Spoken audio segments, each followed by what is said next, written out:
Mafia boss discovers dying female cop on the street.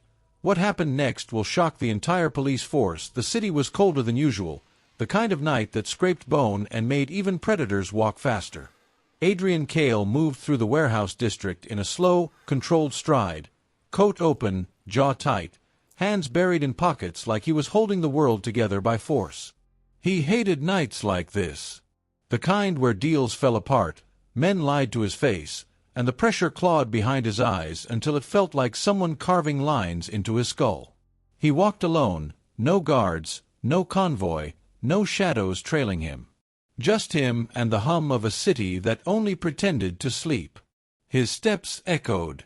1, 2, 3. Then, another sound slipped between them. A sound he wasn't supposed to hear. A faint scrape. A broken gasp. Adrian stopped mid-step, head turning slightly, body going rigid like a wire pulled too tight. Adrian followed the noise, his steps slow, measured, each one cutting deeper into a narrow alley lit only by a dying street lamp. His instincts clenched immediately. The smell of copper. The shine of fresh blood spreading across concrete. And then he saw her. A woman slumped against a dumpster, uniform torn, badge twisted, face half-shadowed and pale. Breathing, barely. Officer Angel Brooks. The detective who'd spent 3 years trying to put his syndicate on the federal radar. She looked smaller than he remembered. Human. Hurt. Her hand twitched weakly at her side, pressing down on a wound that wouldn't stop bleeding.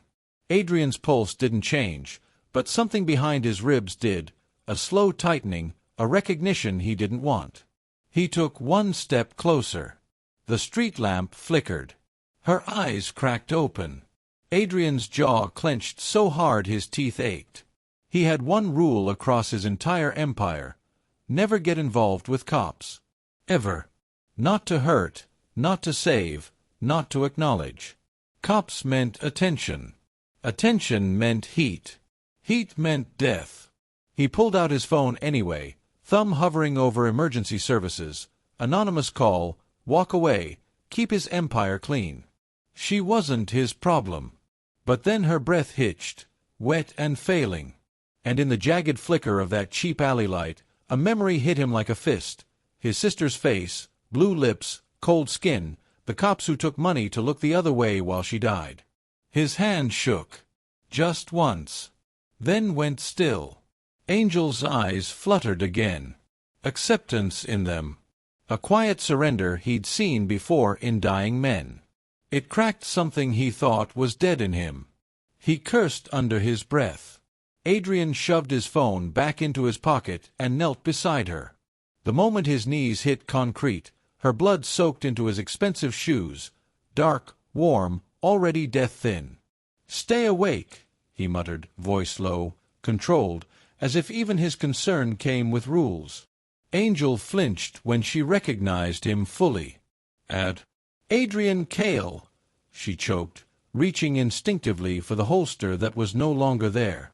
"Relax," he snapped. "If I wanted you dead, you wouldn't be talking." Her breath stuttered. Her eyes rolled. She was seconds from slipping under. Adrian pressed his palm to her wound, applying pressure she didn't have the strength to. She screamed, a raw, broken sound that cut through the alley and through him. His face didn't change, but his eyes did, darkening with a familiar rage. "Who did this?" he demanded. Her head tipped, her lips barely moving. "My partner." That word froze everything. Adrian swallowed hard. His decision made itself. With one sweep of his arm, he picked her up, her blood warming his chest. Angel's fingers weakly clutched his jacket, a terrified reflex. And he walked. The warehouse door slammed open under Adrian's boot as he carried Angel into a space that looked abandoned from outside, but hid a surgical-grade medical bay inside. Marcus nearly dropped his gun. "Boss, what the—" "That's a cop." Adrian didn't even glance at him. "Where's Chen?" he growled. Dr. Chen appeared, eyes widening, medical instincts kicking in. "Put her down now." Bright white lights blasted on. Machines beeped. Metal clattered. As Chen worked, Adrian stepped back, chest rising too fast, hand still stained with her blood.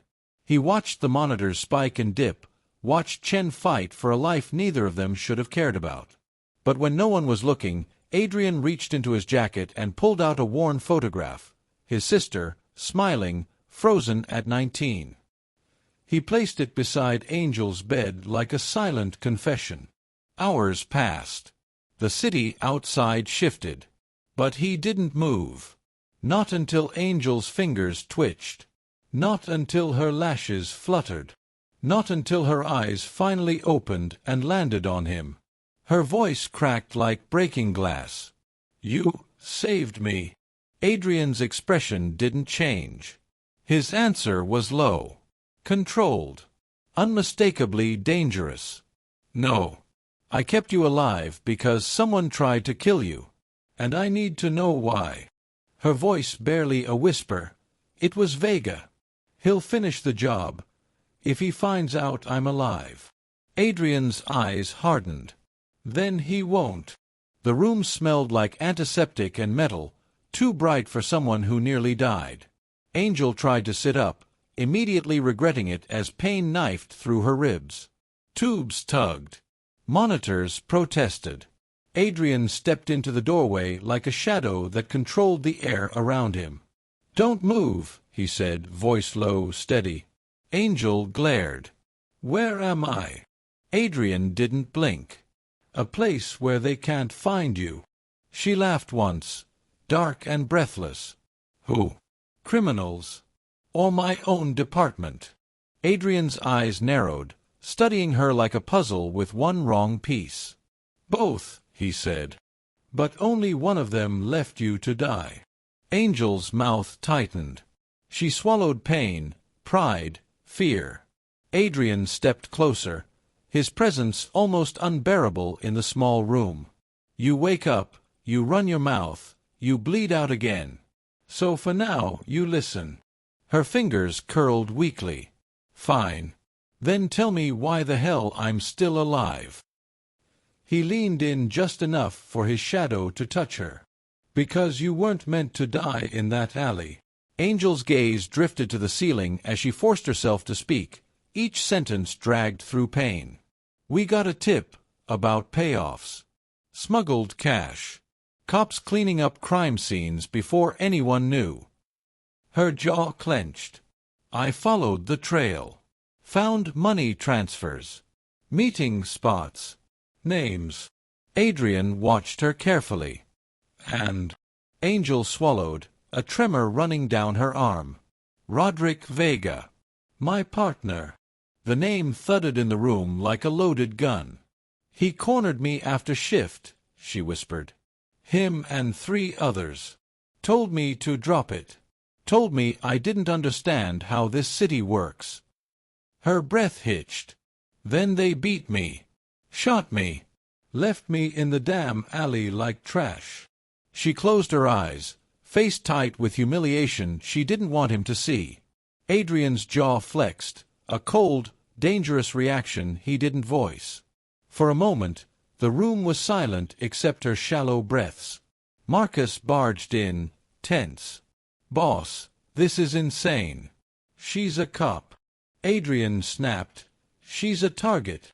Angel's eyes flicked between them, catching something unspoken. Marcus lowered his voice. "Why her, Adrian? Why risk everything?" Adrian's shoulders stiffened. He didn't turn around. "Because I know what corruption does." Angel's breathing slowed, listening.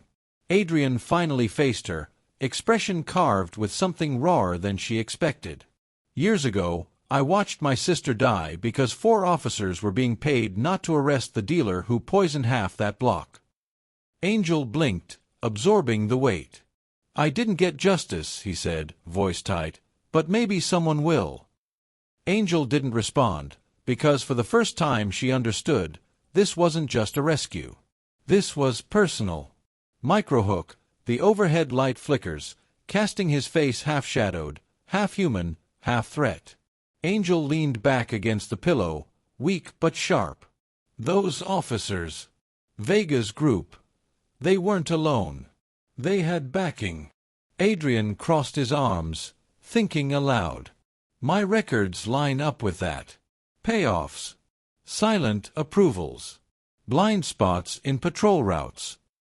Angel's eyes widened. You were tracking them. Adrian nodded. Insurance. Never trust someone you can't destroy. Angel almost smiled at the twisted logic. So the same cops who tried to kill me were taking money from you. I don't pay for loyalty, Adrian corrected. I pay for time. He stepped closer, voice dropping. And Vega ran out of time the second he left you breathing. Angel's pulse spiked visibly on the monitor. He noticed. She noticed him noticing. Microhook, footsteps echo outside the room, too fast to be casual. Marcus reappeared, a police scanner in hand. Boss, you need to hear this. Static crackled, followed by a dispatcher's voice. Detective Angel Brooks, missing, presumed deceased. Memorial service is pending. Angel's throat closed. They're not investigating, she whispered. They're burying me. Adrian looked at her, something dangerous sparking behind his eyes. It's cleaner for them this way, he said. Angel turned her face toward the wall, shoulders trembling, not from pain, but from the realization that she was already erased. The scanner crackled again, dispatch updating units like she was a closed file. Microhook, Angel whispers, I don't exist anymore. Adrian answers softly, with them? Maybe. With me. Not yet. Night settled heavier around the warehouse, the humming lights turning the room into an island of harsh clarity. Angel sat up straighter, wincing but determined. I need to finish what I started, she said. Adrian's expression didn't change, but something in him clicked. You can't do it alone. They'll kill you the second you step outside. Angel met his gaze, unflinching. Then help me. Just until Vega is exposed. The air shifted, something sharp, electric threading between them. When this is over, she added, we go back to being enemies.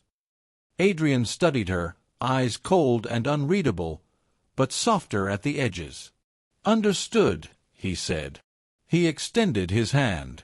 Angel stared at it. Her fingers shook as she reached out, his hand engulfing hers, steady, warm, impossibly controlled. A truce made of blood, vengeance, and necessity. Their hands release, but their eyes don't. And outside, a shadow passes by the warehouse window. Watching.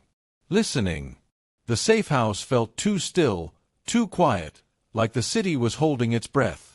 Adrian watched security monitors in a dark corner of the warehouse, arms crossed, jaw locked tight.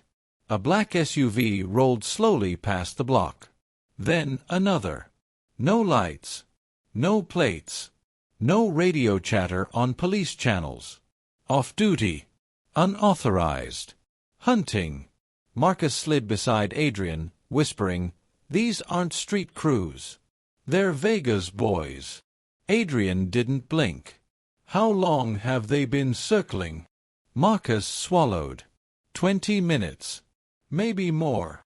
Angel appeared in the doorway, pale but standing, breath shallow. Her eyes locked onto the screens, cold realization slicing through her. They came to confirm I'm dead, she whispered. And if I'm not, finish it. Adrian's eyes stayed on the monitor, expression unreadable.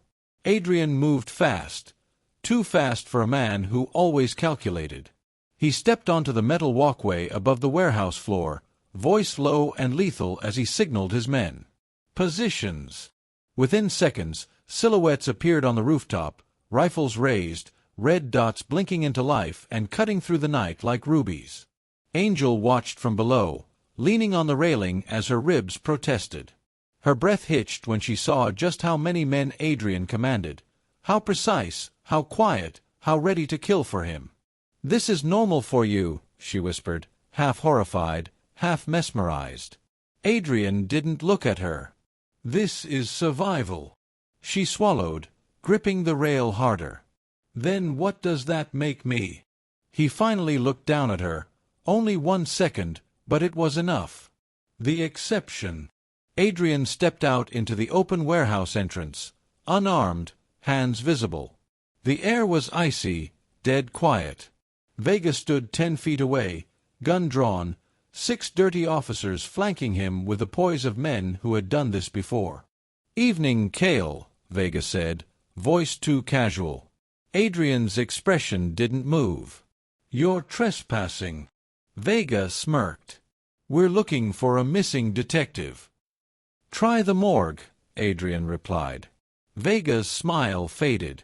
Tension snapped between them as Vega stepped forward. "Where is she?" Adrian leaned lazily against the doorframe, breathing. A ripple of panic hit Vega's men. One muttered, "She's alive." Vega's jaw twitched. Then 20 red sniper dots blinked onto their chests at once. Vega froze. Adrian didn't even smile.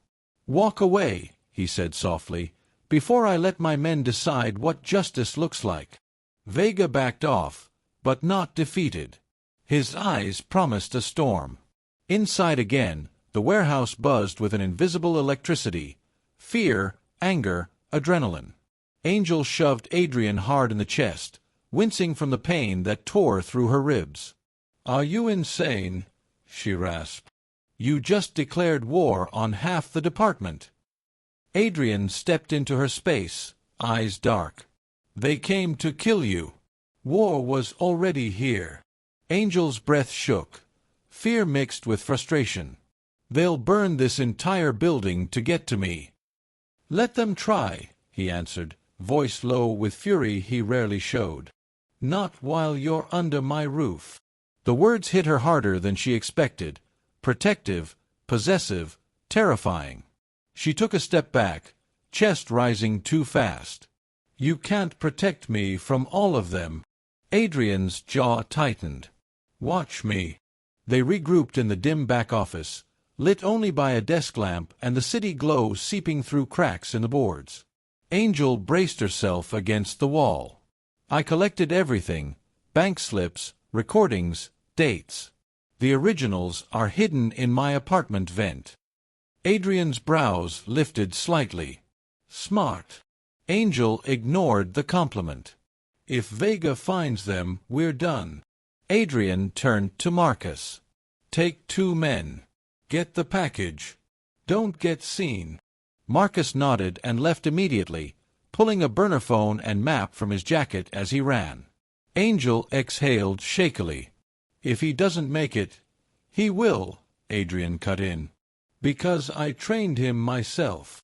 She studied him, seeing not just power but precision, a man who had built an empire on calculated risk. A low rumble vibrated the windows. Then another. Angel limped to the nearest one and pushed a slat open. Her blood ran cold. 20 police cars were surrounding the block, lights off, engines on. Tactical units stepped out, rifles slung low. This wasn't a rogue hit squad. This was an operation. "No," she whispered. "No. Vega told them I was being held hostage. They think they're rescuing me." Adrian appeared beside her, gaze ice cold. "They're not here to rescue."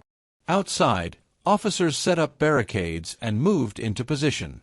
Angel's pulse hammered. "They're going to kill you," she said. "Then kill everyone in here. Then claim I didn't make it in the crossfire." Adrian didn't deny it. Instead, he asked quietly, "How much do you trust me?" Angel looked at him, at the danger, the control, the fire. "I don't," she said honestly. "But I trust what they're afraid of." Adrian steps back, eyes narrowing.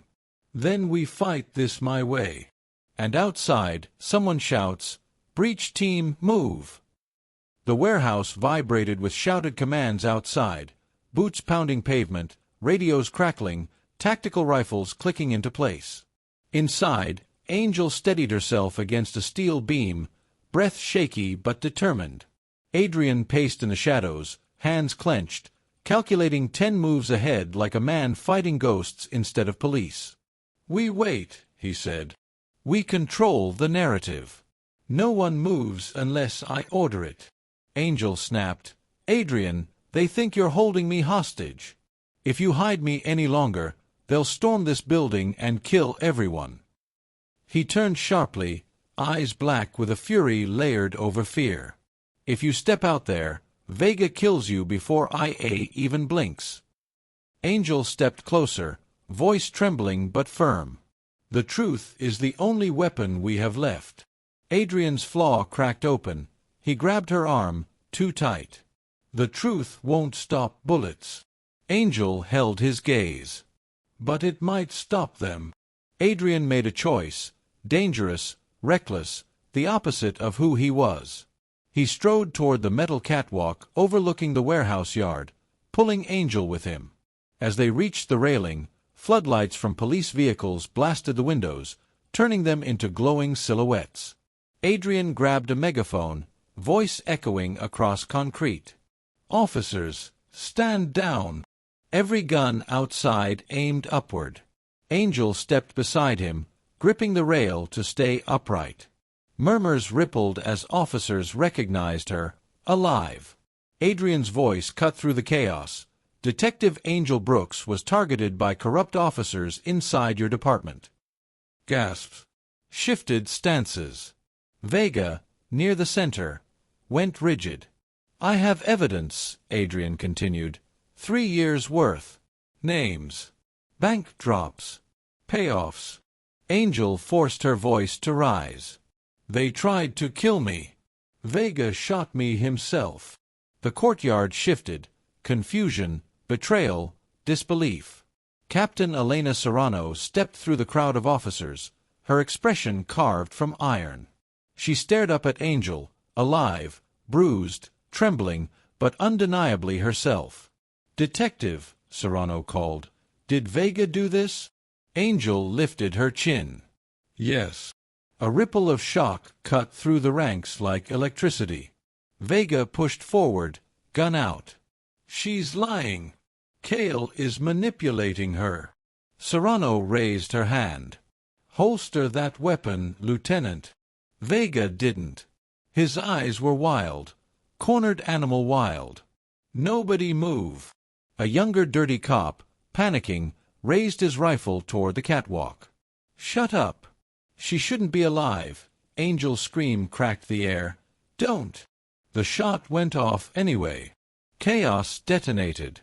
Officers dove for cover, snipers shifted, glass rained from the windows above. Serrano tackled Vega's man, disarming him in seconds. Adrian yanked Angel behind a steel support beam as bullets peppered the metal like hail. Alarms blared. Officers shouted overlapping commands. A fog of gunpowder and confusion swallowed the courtyard. Adrian gripped Angel by the waist, half carrying her down the catwalk as rounds shattered railings behind them. Marcus burst through a side door, breathing hard. "Boss, I've got it." He held a sealed manila envelope, the original evidence from Angel's apartment. "Roadblocks everywhere," he panted. "We had to ditch the car." Adrian snatched the envelope and shoved it into Angel's hands. "This is your lifeline," he said. "Don't let it out of your sight." Angel looked up at him, fear mixing with something deeper. "Adrian," she whispered, "they'll kill you for this." He brushed past it. "Focus." They sprinted through the warehouse as gunfire echoed outside. Angel stumbled. Adrian caught her by the back of her jacket, pulling her tight against him for half a breath. Floodlights burst through the broken windows, but this time not from local police. Black SUVs screeched into view, doors flying open. The noise cut through the chaos like a blade. "Federal agents, stand down!" Agent Torres emerged with a dozen FBI officers at her back, weapons trained on Vega's team. Serrano pointed directly at Vega. "Internal Affairs, arrest him. Now." Vega's face drained of all color. Adrian and Angel moved into the open at the same time Serrano and Torres approached. Angel lifted the manila envelope with trembling hands. "This is the original evidence," she said. Torres took it carefully. Adrian added a small recorder to her hand. "And that's my insurance." Torres scanned both of them. "You two just blew open the biggest corruption case in the city. But I'll need your full cooperation." Angel nodded. "You'll have it." Torres turned to Adrian. "You too." Adrian's voice was low. "As long as she's protected." Torres towers over them. "You're both under federal protection now." She pauses. "But after tonight, the real war begins." 3 weeks later, the city moved in a way Angel had never seen. Not cleaner, not safer, but exposed. Headlines flashed across giant screens and phone notifications everywhere. 15 officers arrested. 2 judges indicted. Deputy mayor resigns. Vega in federal custody. Serrano's voice played over news clips. Detective Angel Brooks survived an execution attempt and brought to light the largest corruption case in this department's history. Angel watched all of it from Serrano's office, a newer one, cleaner, freshly painted. Lieutenant Brooks. A promotion she never asked for. A badge able to breathe again. She looked out the tall window as the city glowed gold under sunset, a bandage still wrapped around her ribs but her spine straighter than before. Just as she turned to leave, her phone vibrated softly. One message, out front. "One last time. AK." Angel's breath caught. She closed her eyes, held the phone to her chest for a moment, then walked out. Adrian Cale leaned against a sleek black car at the edge of the precinct, hands in his pockets, shoulders relaxed in a way she'd never seen before. He looked out of place, like a storm in a field of uniform blue. When Angel stepped outside, for a moment neither of them spoke. She approached slowly. "You came," she said quietly. "I figured I owed you a goodbye," he answered, eyes scanning her face like he was memorizing every line. She folded her arms. "What happens to you now?" Adrian inhaled, a long breath that seemed to carry years. "I'm walking away," he said. She blinked. "From the Cale Syndicate? From all of it?" He nodded. "My connections are burned. My business has no future without corruption propping up the police. And after what happened to you," he looked away. "I'm done." Angel studied him, really studied him, the man she once hunted, the man who carried her bleeding body into a safe house, the man who stood on a catwalk ready to die with her. "Who are you now?" she whispered. Adrian stepped closer, voice softer than she'd ever heard. "Michael Grant," he said. "My real name. The only one I want to live with." Angel exhaled like a weight had just slipped off her shoulders. "Then goodbye, Michael Grant." He shook his head. "No," she frowned. "No." He stepped even closer, not touching, but close enough for her pulse to jump. "Not goodbye," he said. "Just not here." Angel's breath trembled. She nodded slowly. "Not here." Michael's eyes softened, just once, and he pulled her into a brief, fierce, grounding embrace. It lasted only a second, but it changed something in both of them. He stepped back, opened his car door, hesitated. "Make this city worth saving," he said quietly. Angel swallowed hard. "I plan to." The door shut. The engine hummed. The car slipped into traffic, red taillights disappearing into the skyline like a closing chapter or the beginning of another. Angel stood on the steps of the precinct, her badge heavy but her heart strangely light. The city was still broken, still corrupt, still dangerous. But it was healing. And not because of the system, but because 2 people who shouldn't have trusted each other did. Angel looked toward the skyline, the wind catching her hair. In voiceover, her final words landed like truth carved into steel. "Heroes aren't the ones who start on the right side of the law. They're the ones who choose the right side when it finally matters.